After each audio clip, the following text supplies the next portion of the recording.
Hello and welcome. This is Off the Press. My name is Felicity Ezewuike. Always a pleasure to be with you. As always, we have fresh headlines and we have two persons to talk about it this morning. A public affairs analyst and social commentator Ekene Ezeji and Charles Odizuru-Abangwu. I'm really sorry I murdered that name. Can you pronounce it for us? Odizuru-Abangwu. Pleasure to have you join us today. Okay, we have a couple of papers this morning. We have Vanguard, The Guardian, The Punch, and The Nation newspaper. We're going to hear their thoughts about it. So we'll start with the Vanguard newspaper. Insecurity. Parents now afraid to send children to school. That's according to UNICEF. It has 4 riders will deal with marauding headsmen. That's from a council, Kakamfo in council. The rest is there. New security policy for Lagos coming, says Sanwo-Olu. Efforts to combat menace in place. Executive government, Buhari, Northwest governors working to tackle insurgency. That's according to the presidency. You find details of that story on page 5 of the paper. And an honor for Lumelu seems to be the pictorial report this morning on the front page of the Vanguard. And the Apapa gridlock is just by the side of the paper. I don't know if you can see this right now. That's okay. That's it on your screen better. Just beneath, besides the picture of Lumelu getting honored, we have Apapa gridlock. Truck drivers flout presidential order as chaos persists.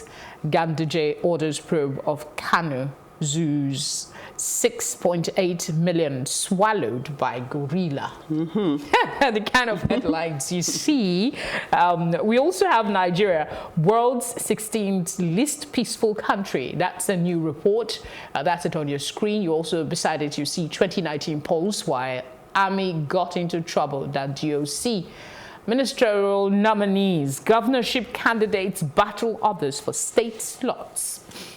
All right, let's go to the very top of the paper now to see what's there. From sports and healthy living story. INEC server controversy. Atiku denies planning street protest. On the back page of the Vanguard, we have some sports story, but I'm going to just start with, let me start with the man, the only man in the room for now. Oh, I thought it's ladies first. Sometimes it is. I'm going to start you off with this 6.8 million. The last time it was swallowed by a snake. Yeah. This time it's swallowed by a gorilla. Your thoughts, please.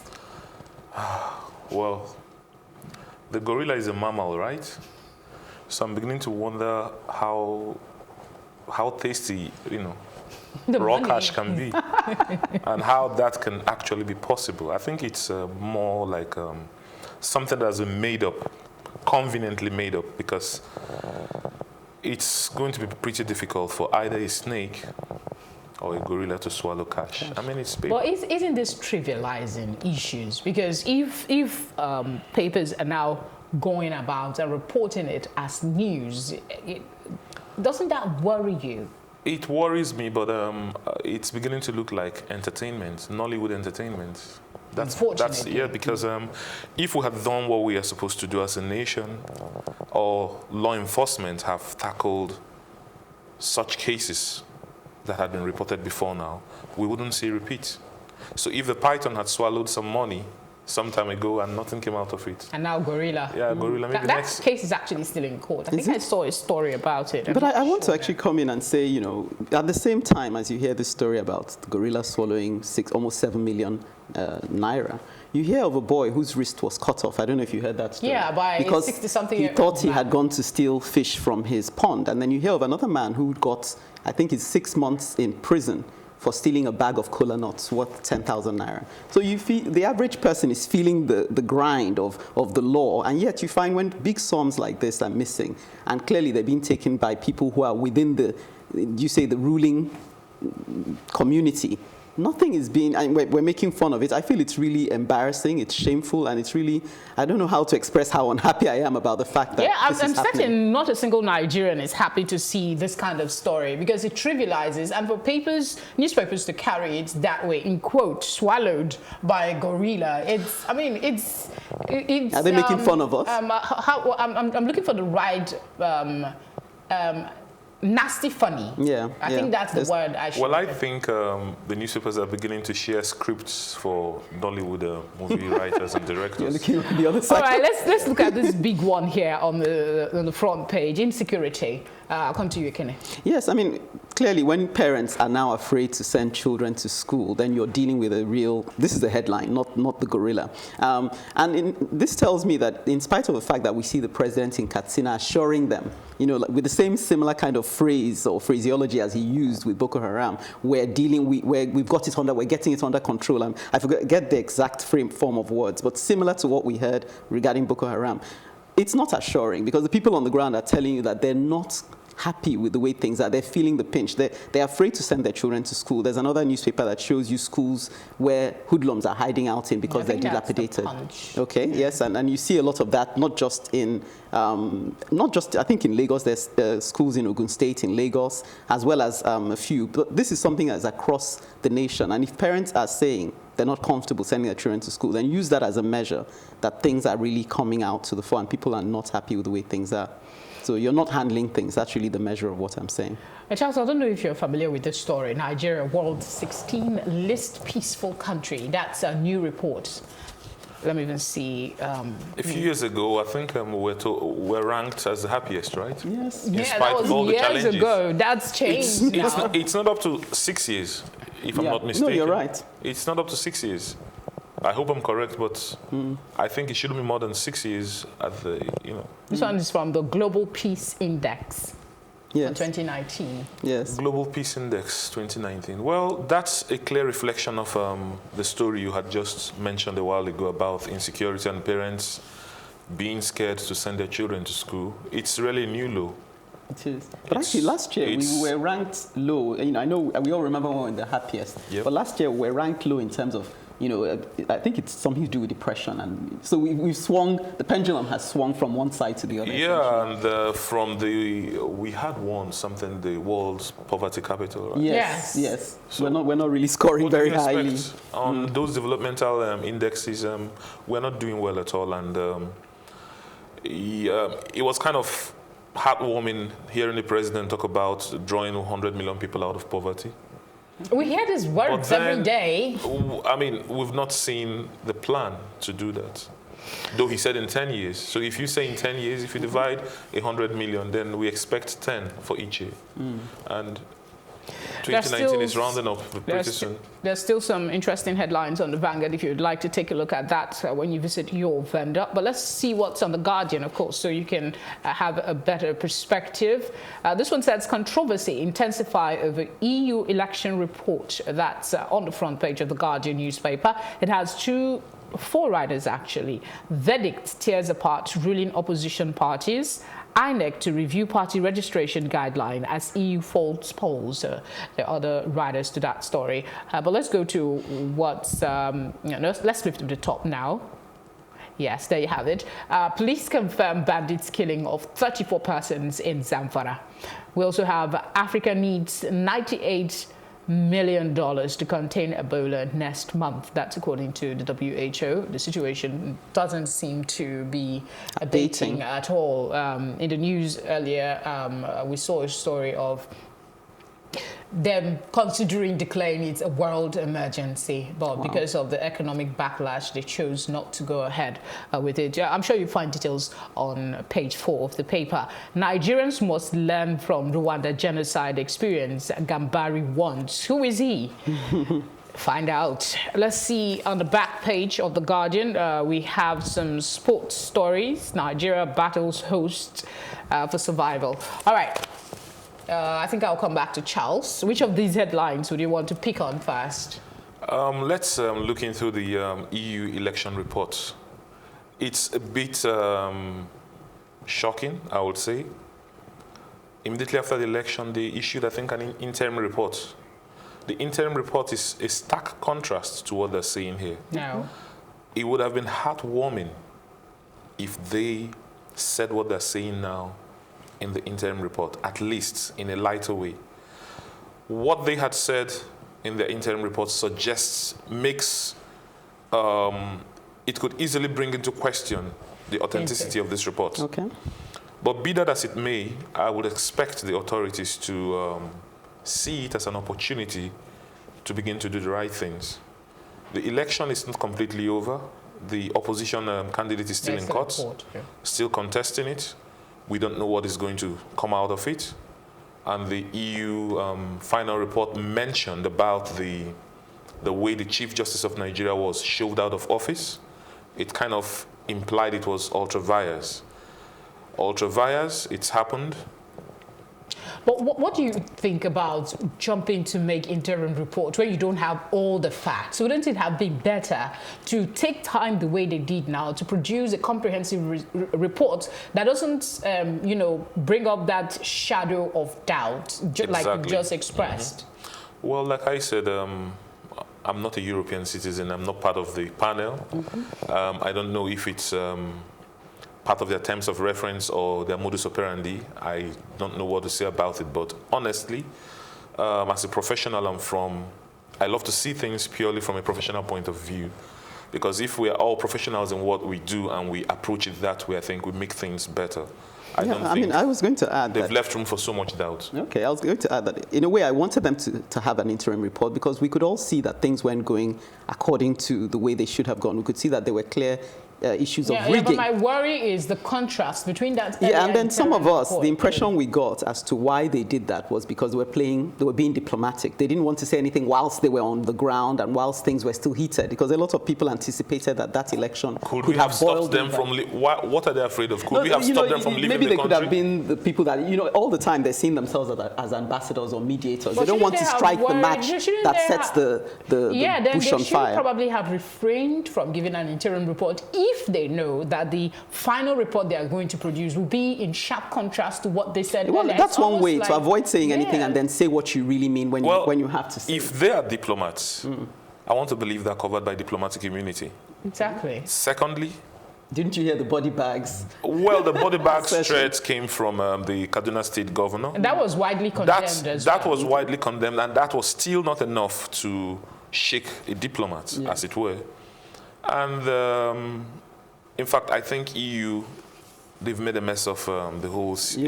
But also, I wanted to just add very quickly that I feel the point they made on the report, because I know both sides are saying that the report validated them, but the point I feel we should focus on is their projection for the next elections, which is reforms. So far, the INEC only seem to be talking about reducing the number of candidates that put themselves forward. What we want to hear are electronic voting. That's really what we want to hear, as far as I feel that's what is in our best interest. So the more we can focus on electronic voting, the more likely we are to get representative candidates. Well, that system is also open to manipulation. We know that it will narrow is in court asking for a server that has that allegedly has the details of all the even though the EU report says that they don't accept that there was any such server that had the votes. You know, the report actually says that. Yeah, but if that does happen, will those electronic appliances be made available to the public, the details of what goes on? Because if PDP is saying there is a server and INEC is saying there is no server,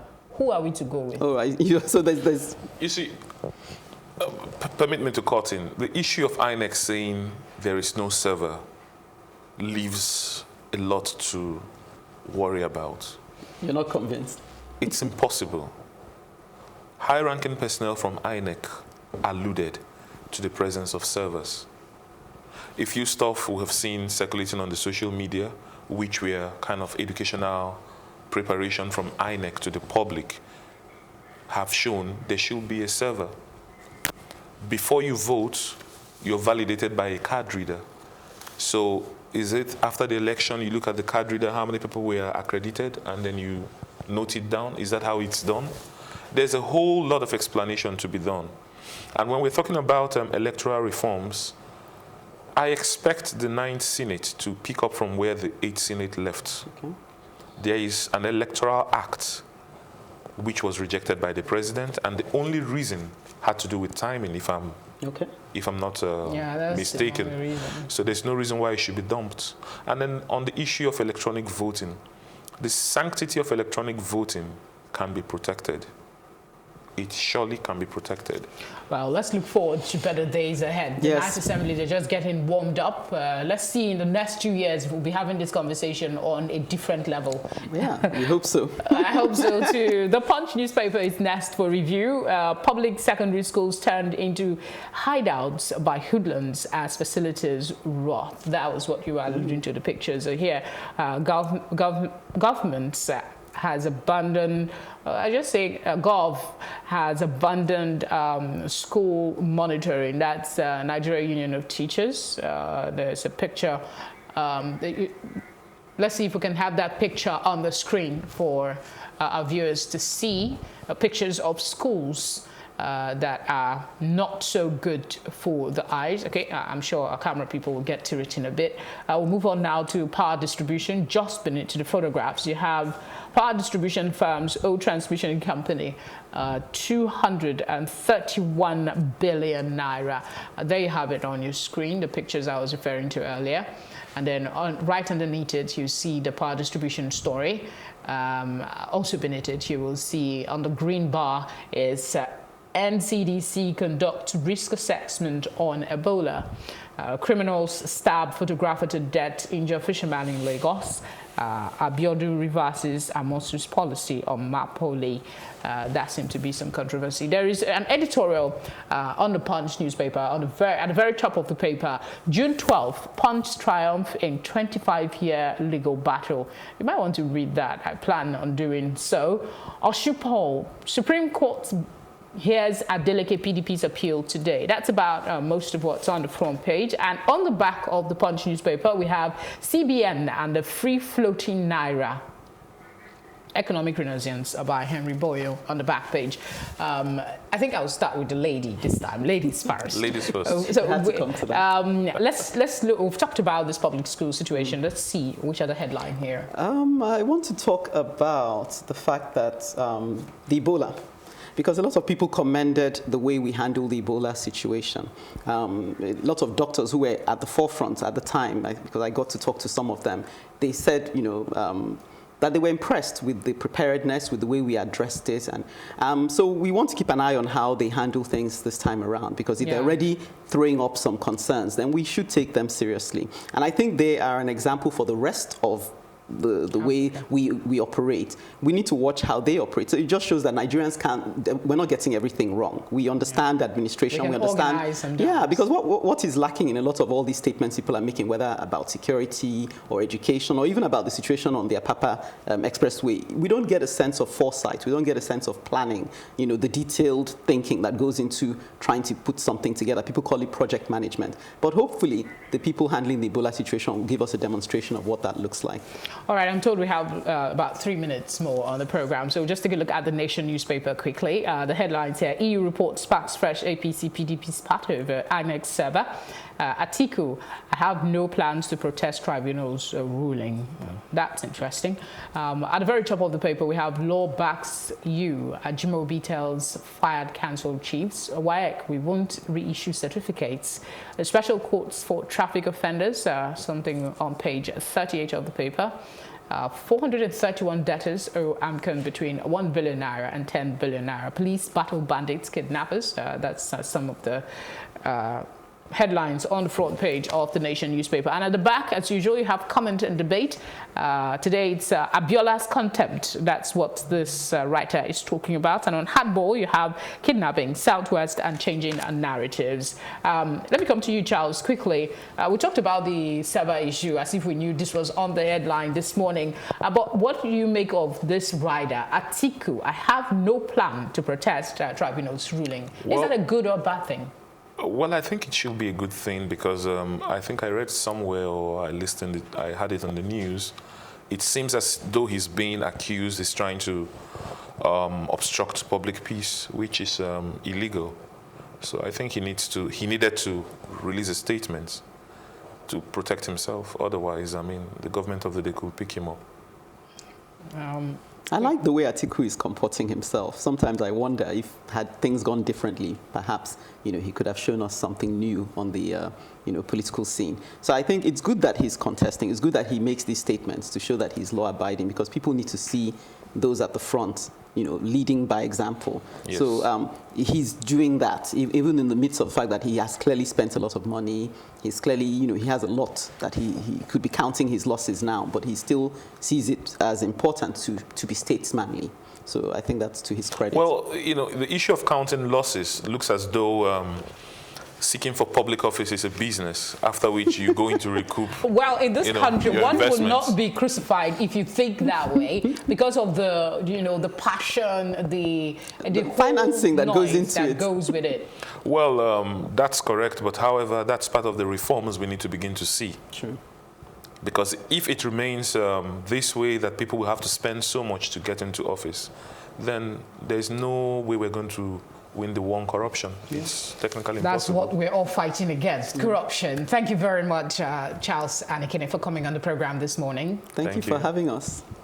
And of course, thank you for watching. You've seen some of the headlines this morning. I hope one caught your attention enough to encourage you to go read. Have yourself a lovely day. My name is Felicity Ezewuike.